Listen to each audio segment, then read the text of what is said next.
inundated with Ted Cruz. Bless Israel will be blessed, and those who curse Israel will be cursed. And from my perspective, I want to be on the blessing side of things. Of those who bless the government of Israel? Yeah. I want to be on the side of the might, okay? The mighty and the powerful. Like, I have no commitment to principles. Yeah, they're doing a genocide. Doesn't matter. I'd rather I want to collect that paycheck, okay? To bless Israel is what it says. It doesn't say the government of it. It says the nation of Israel. So that's in the Bible. As a Christian, I believe that. Where is that? I can find it to you. I don't have the scripture off the tip of my... You pull out the phone and use the Google. It's in Genesis. But so you're quoting a Bible phrase. You don't have context for it and you don't know where in the Bible it is, but that's like your theology? I'm confused.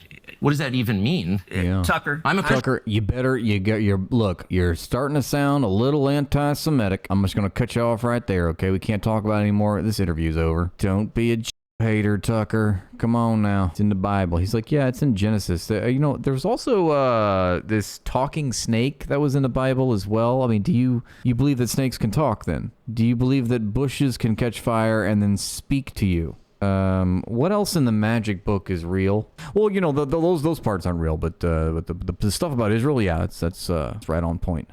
I want to know what you're talking about. Okay, where does my support for Israel come from? Number one. Yes, it comes from my bank account. Because biblically we're commanded to support Israel. But number two, biblically we're committed.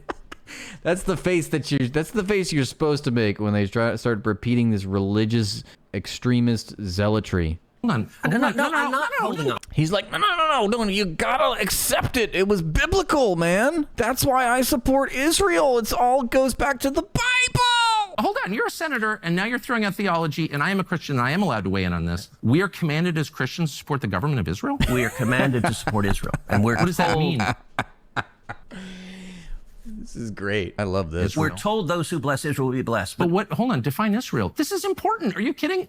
This is a majority Christian country. Define Israel? Do you not know what Israel is? That would be the country you've asked like 49 questions about. So that's what Genesis, that's what God is talking about. The nation of Israel, yes. And so is that the current borders, the current leadership? He's talking about the political entity called 1948 Israel? He's talking about the nation of Israel. Yeah, nations exist, and he's discussing a nation. A nation was the people of Israel. Is the nation They're the descendants God's of Abraham. referring to in Genesis, is that the same as the country run by Benjamin Netanyahu right now?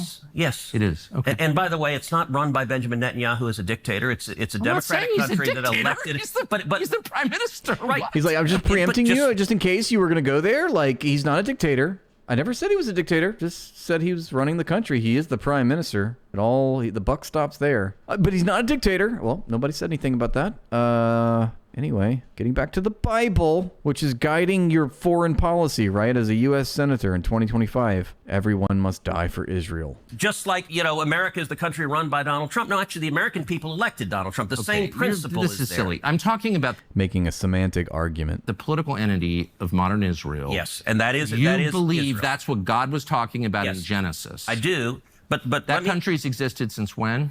For thousands of years. Now, there was a time when it didn't exist, and then it was recreated just over 70 years ago. I'm saying, I think it was a time when it didn't exist. That country's existed since... It's existed for thousands of years, but it also didn't exist for thousands of years. Within the history of the thousands of years, it also never existed in the thousands of years. No, because history started 3,500 years ago, and then it abruptly ended 3,000 years ago, and then it started back up in 1948, and nothing really happened in between, okay? Since when?